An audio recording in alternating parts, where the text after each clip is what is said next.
Hello everyone, and welcome back to Translationborne, the show where we talk all about translation, Bloodborne, and the translation of Bloodborne. We opened last time by discussing the Fetid and Rotted rites, so let's start now by revisiting curses. Bastard of Loran, one of the special materials necessary for a holy chalice ritual. Remains of bastards that were born in beast sickness afflicted Loran. They are a symbol of desecration and call curses. By means of the additive rite curse, desecrated dungeons eat away at everything. Hunter's HP will be greatly reduced, but also cursed blood crystal stones are likely to be found precisely within desecration. As you can see, there's a lot to talk about here, with some significant interpretive decisions on display. Some of these, such as the replacement of the literal word bastard with infant in the second line, seem reasonable enough to me given the full context of the game and a desire to avoid repetition, but other changes I find more substantial. Right in the second line, for instance, the official English includes a statement that the bastards in question were infected by the plague of beasts, whereas the original text is considerably less direct. Literally, the corresponding Japanese has all the information about the rampant beast plague modifying the word Loran, without specifying that those born there actually got the disease. Of course, we know from the Alien Loran Chalice that Loran is a tragic land lost to the sands, and that the plague of beasts was the cause of that tragedy. So it isn't a huge leap to say that anyone who was born there succumbed to the plague. Still, the definitive way this is spelled out in English is noticeably different from the indirect approach of the Japanese. So, what accounts for this difference? Well, this is purely speculation on my part, but to me it reads like a space-saving move. I've mentioned before that I suspect there was a point in Bloodborne's development when the translation team had tighter line limits to work with, or at least they thought they did. I know I've worked on projects where the limits started out as unknown or were later expanded, and since this is one of the few items where the number of English lines matches the Japanese exactly, I have to wonder if the translators were reluctant to go beyond 8 lines at the time, even if later item descriptions ended up running longer. By the way, good riddance to that brain that was constantly causing my frenzy meter to build up earlier. But to return to the point about line limitations, I think another major interpretive decision close to the end of the description also supports this idea. Here, rather than say that desecrated dungeons eat away at everything and then talk about how this means a hunter's HP will be reduced, the official translation simply applies the verb eroded directly to the hunter's HP. Again, this is just what I'd expect to see when prioritizing information about the effects of curses as a result of some kind of limit. Of course, this change also helps the final phrase flow smoothly while using the active voice, but if space wasn't a concern, the translation could have read, "The additional rite curse defiles dungeons, eroding everything within and greatly reducing hunter's HP, but what better place to seek cursed blood gems than in the midst of defilement?" Provided I'm right about the maximum number of characters per line, this would have only added a single line to the description. But if there was a perceived limit of 8 lines when this item was translated, that would be 1 line too many. Ultimately though, whatever the reason for these interpretive decisions, I don't think they end up changing players' understanding of the item much. Considered along with the item name and the associated image, speakers of both English and Japanese will know that these are the remains of illegitimate children from the land of Loran who died young. In English, it's made plain that these infants were infected with the beast plague, but the implication is present in the Japanese as well, and either way, the player is reminded of Loran's association with the scourge.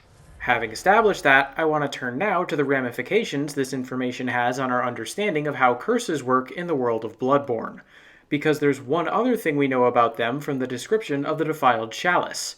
They're signs of the Great One's wrath. The idea seems to be that by making ritual use of the remains of unwanted children who died a tragic death, you can incite the anger of the Great Ones and call down a curse on a region of the underground labyrinth. This desecrates the area, sapping everything in that part of the Chalice dungeon of its vitality, including the hunter. What I really like about this is how well it fits with what we've already learned about the Great Ones. We know they yearn for replacements for their lost children, so it makes sense that the remains of Bastards of Loran would anger them.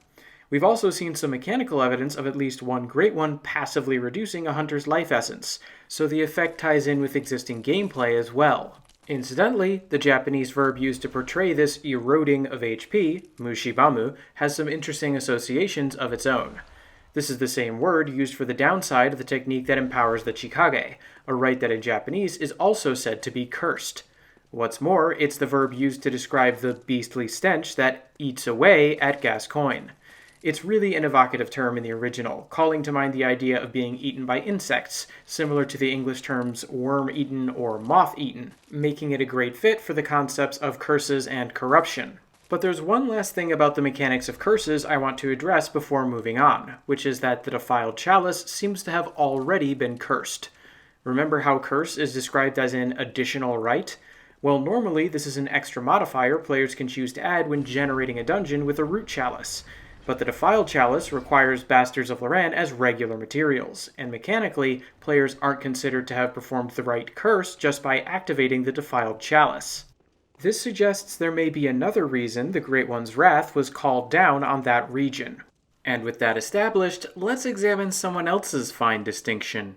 Scratch marks, one of the Caryll runes that serve as phonetic representations of inhuman voices. Scratch marks is an impulse to seek the warmth of blood as intensely as a beast. It increases the power of internal organ attacks, a dark aspect of a hunter. Copyist Caryll comments on the difference between scratch marks and beast. If beast is the unwanted, repulsive nature found within humans, then scratch marks is a trace of the inescapable temptation of that discovery. So when I was talking about interpretive decisions earlier, I focused on ones that struck me as departures from the Japanese. But let's not forget that these sorts of choices can also enhance the source material, with the name of this rune serving as a great example. Literally, the Japanese term here means something like nail traces, and can easily be used in an everyday context to refer to, say, the marks left by a cat after they've scratched something. This is why in my more literal version I've used the term scratch marks. In the context of Bloodborne, however, this term seems obviously related to beasts. What better way to emphasize this in English then than to call this the Clawmark Rune? The first kanji in the Japanese term can be used to refer to claws after all, as well as things like human fingernails or a horse's hooves, and this phrasing leans into the bestial association as a result. It's the kind of interpretive leap that feels so fitting it's hard to imagine the term being translated any other way. I feel similarly about how the official translation opens the final section of the item description. Here, the Japanese literally only notes that Caryll is commenting on the difference between this rune and the beast rune, whereas the official translation begins by noting that the distinction is subtle.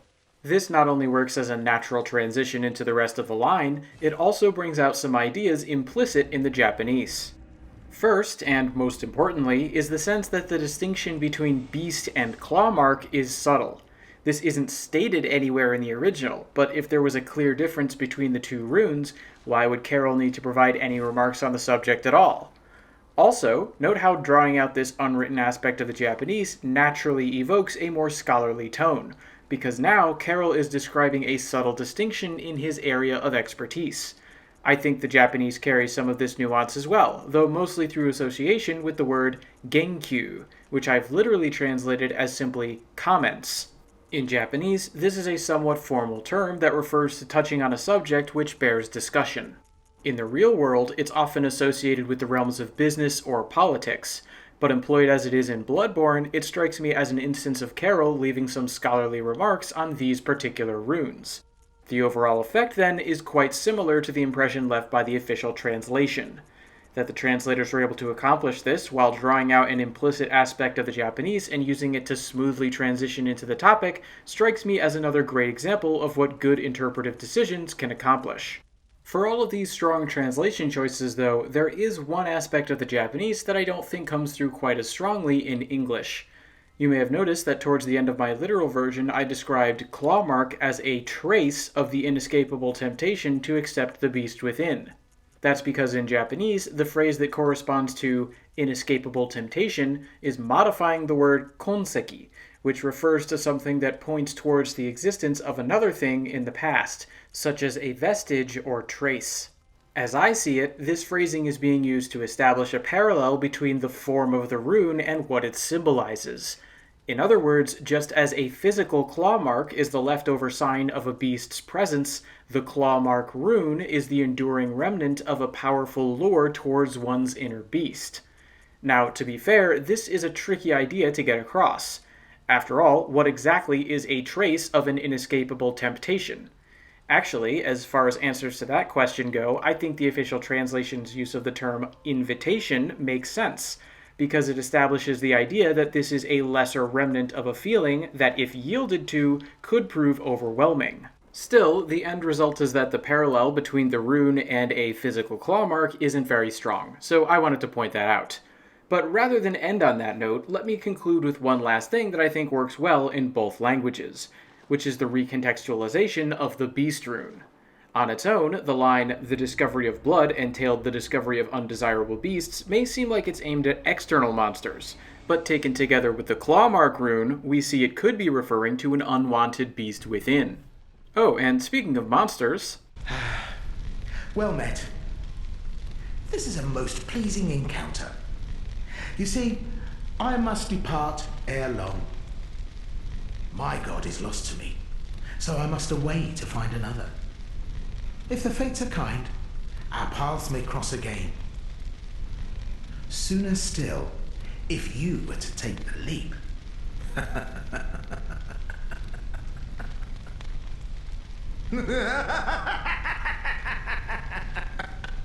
You don't mind that I killed your god? Oh, think not of poor Amygdala. Upon that piteous bastard you bestowed salvation. All's well that ends well.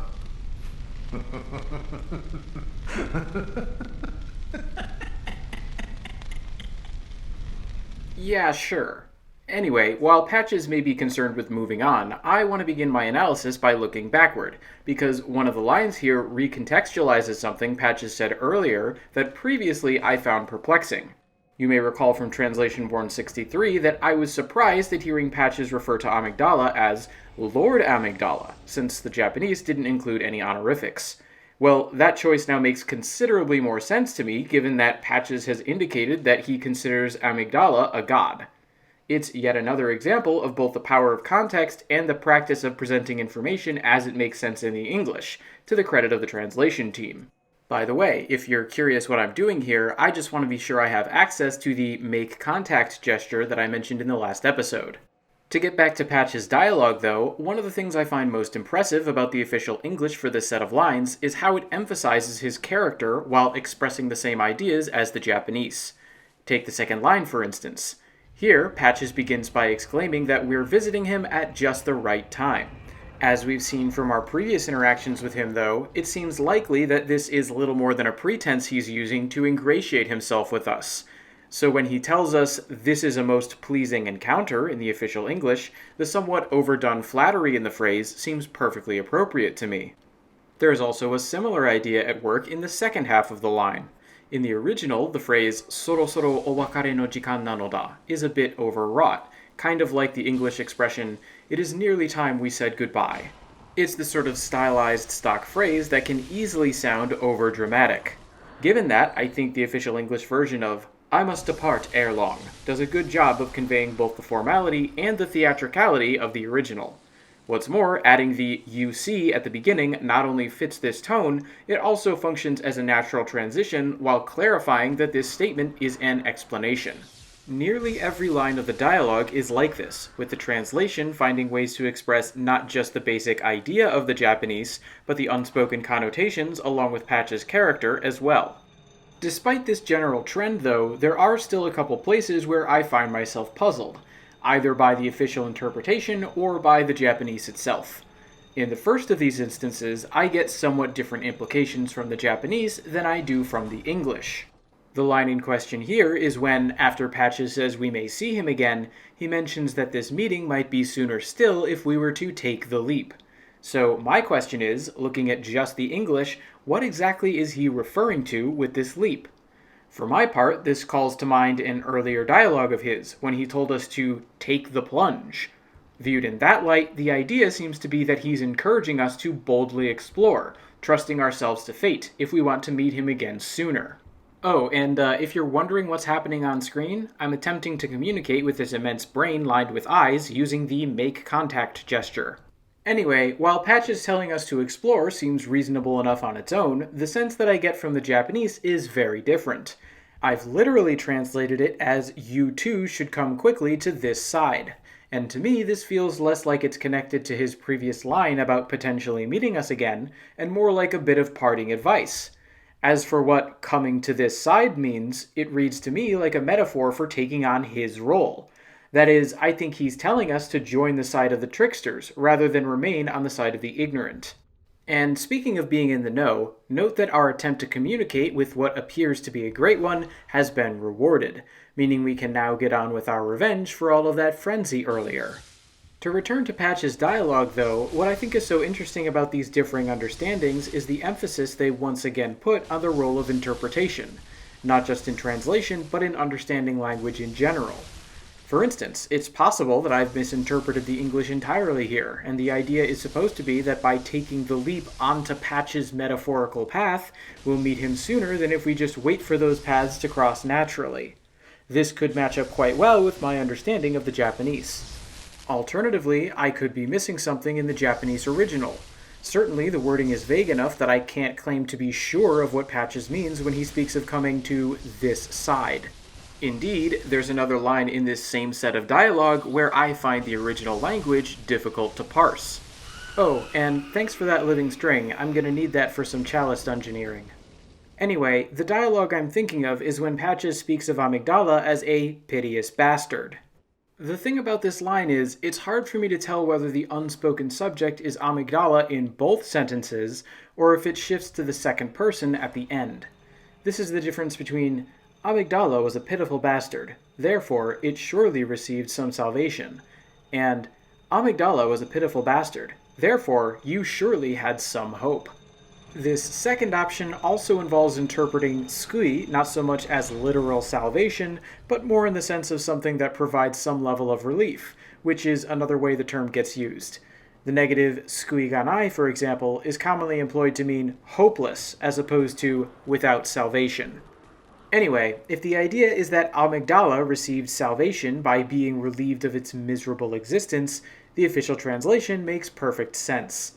On the other hand, if the Japanese line is instead meant to get across that the player character always had a chance of winning because Amygdala was so pathetic, another line would work better here. And in true Japanese fashion, the subject of the second sentence is never specified. This is why my literal translation uses the passive, therefore there was surely some salvation. Given the character-rich and natural dialogue used in the rest of the official translation, though, I don't think that particular option works as a replacement. Personally, I would rather the translators go with the interpretation that makes the most sense to them in situations like this, and there is something to be said for the simplicity of treating the subject in the second sentence as a continuation of the first. Speaking of avoiding ambiguities, though, I need to conclude this episode with another scheduling announcement. Since I just picked up the last major Chalice Dungeon material, it's time for Translationborne to go on break. In the meantime, I'll first be updating my reference material videos where I catalog the Japanese voice acting, then switching over to my Chalice Chats series. If you're interested in joining me for a more traditional Let's Play experience with unscripted asides on translation, you can look forward to those starting up by the end of the month. Otherwise, I hope you'll join me again when Translationborne returns and we start to tackle the DLC. Either way, thanks for watching, everyone.